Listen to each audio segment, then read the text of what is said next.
la chose que tu dois faire est simple. Est simple, mon frère. Ça, c'est une technique que beaucoup de gens font pour devenir riches. Ce n'est pas LKBA. Comment quelqu'un qui vient d'arriver aux États-Unis peut devenir riche? Riche, je parle riche même de devenir riche même. Je parle pas de devenir riche en crédit, mais je parle de devenir riche même. Il y a des principes, il y a des lois, il y a des préceptes, si je peux le dire comme ça là. Si tu veux devenir riche ici aux États-Unis, il y a les choses qu'il faut respecter parce qu'ici ce n'est pas l'Afrique. Mais pourquoi tu n'as pas... pourquoi tu n'as pas... ça sert à rien d'ouvrir les toits solaires, les toits ouvrants. Alors, il y a qu'une chose à faire. Ça, c'est la première des choses à faire si tu veux devenir riche. Parce que tu sais, quand tu as quitté l'Afrique, tu es venu te chercher ici. Alors, s'il y a une chose que tu dois faire, donc, toi, moi, j'ai connu, tu me fais les pieds, puis attention, hein. Attention, hein. Attention, madame. Alors, il y a une chose que tu dois faire. La chose que tu dois faire est simple. Est simple, mon frère.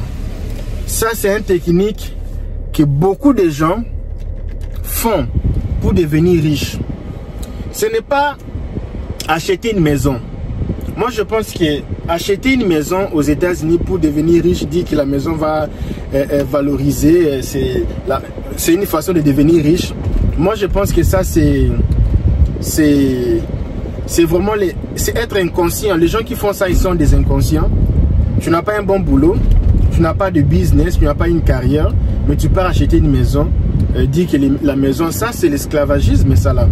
Parce que tu vas rester 30 ans dans cette maison-là pour rien faire. Parce qu'aujourd'hui, nous vivons dans un monde où les choses changent.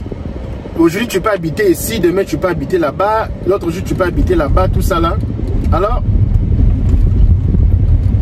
maison, pour le moment, ce n'est pas important d'acheter ta maison. Je disais à un garçon que de la même façon, quand tu étais au pays, tu avais 15 ans, tu voulais te marier avec ta voisine là qui avait 13 ans à l'époque. C'était pas vraiment important de le faire à l'époque parce que vous étiez des enfants, vous étiez des inconscients. Il fallait vraiment attendre le bon moment. Il fallait vraiment attendre le bon moment pour le faire. Je ne suis pas vraiment concentré, je suis au volant, vous voyez. Alors, LKB, c'est quoi la première des choses que je dois faire? Je vais faire une vidéo là en Côte d'Ivoire. Ils disent que si tu vois un homme manger la chewing-gum comme ça là, je ne sais pas si vous prenez des choses là où est. Alors, la première des choses, mes amis, mon ami, la première des choses que tu dois faire, c'est avoir 12 mois de dépenses protégées. Supposons que tu payes la maison $200, la nourriture, les transports $200, d'autres choses là que tu payes à côté $100. En fait, par mois pour vivre, tu dépenses un peu dans le $500 par mois pour vivre.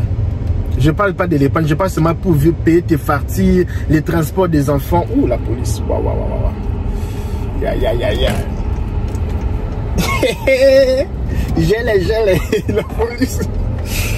Ils sont même derrière moi, même. Regardez, ils sont même derrière moi. Je ne sais pas si vous les voyez. Ils sont même derrière moi, ils sont là-bas.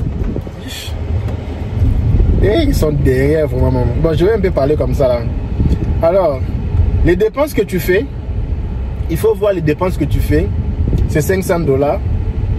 Alors, si c'est $500, si ici aux États-Unis tu dépenses dans les $2000 par mois pour vivre, tu dépenses dans les $3000, la maison c'est 1500, la nourriture 800, les carburants c'est ci, c'est là. Alors, si tu dépenses ça là, Tu comprends? Si tu dépenses tout ça là, ce que tu vas faire maintenant, c'est quoi? C'est prendre toutes tes dépenses. Toutes les dépenses que tu gaspilles par mois. Excusez-moi, je suis au volant. Alors, tu vas... j'avais la caméra parce que la police est toujours là derrière moi, mais ils sont un peu là-bas. Tu vas multiplier ça par 12. Si tu es entrepreneur, tu travailles pas, tu fais le business, tu as une boutique d'habillement, il faut prendre tous les dépenses que tu fais par mois, tous les dépenses, même les loyers, tout ça, tu mets tous les loyers que tu dépenses par mois. Si ça te donne 1000 $, écoute bien, tu prends 1000 $ ou 500 $ ou 2000 $ ou 4000 $, tout ce que tu dépenses par mois là, tu multiplies ça par 12. Si tu dépenses comme 10 000 $ par mois, il faut multiplier ça par 12. Ça va devenir combien? 120 000 $. Si tu dépenses 500 $ ou 1000 $, tu multiplies ça par 12. Pourquoi je dis ça? C'est la première des choses que tu dois faire si tu veux devenir riche. Parce qu'avec ça, tu seras garanti. Si quelque chose t'est arrivé, si n'importe quoi t'est arrivé, tu seras garanti. Il y aura une garantie. On dit tu seras garanti ou tu seras il y aura garantie. Ok. Alors avec ça, il y aura une garantie.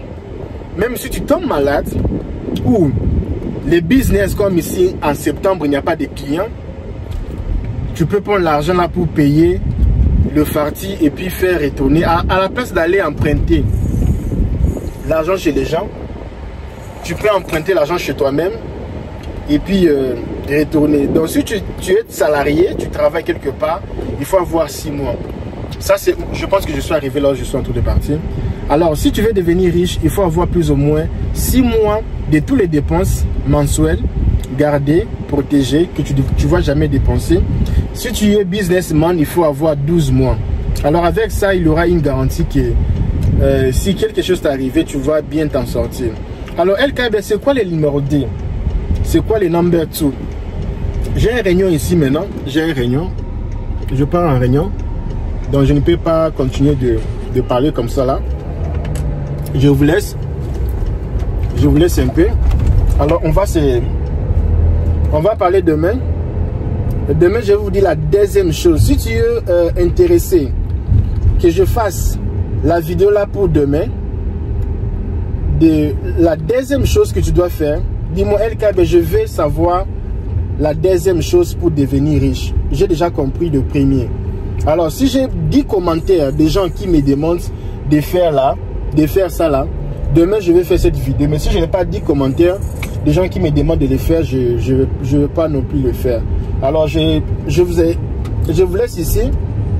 Moi, je pars dans mes histoires, hein. Pas dans mes business.